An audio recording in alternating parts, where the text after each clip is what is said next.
টাকা বিনিয়োগ করা যায়। এক, আইপিও মার্কেট বা প্রাইমারি মার্কেট এবং দ্বিতীয়টি হচ্ছে সেকেন্ডারি মার্কেট।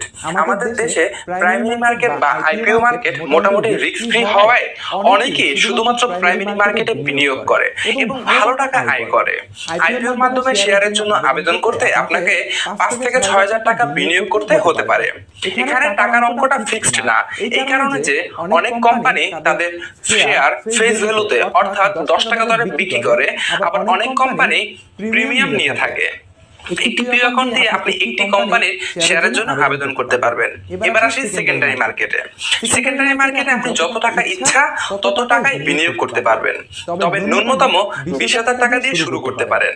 আপনি চাইলে এর থেকে কম টাকা দিয়েও শুরু করতে পারবেন, কিন্তু তাতে আসলে লাভ এবং লসের হিসাবটা ভালো জমবে না। তবে আপনি যত টাকায় শেয়ার বাজারে বিনিয়োগ করবেন তা যেন আপনার দরকারি টাকা না হয়।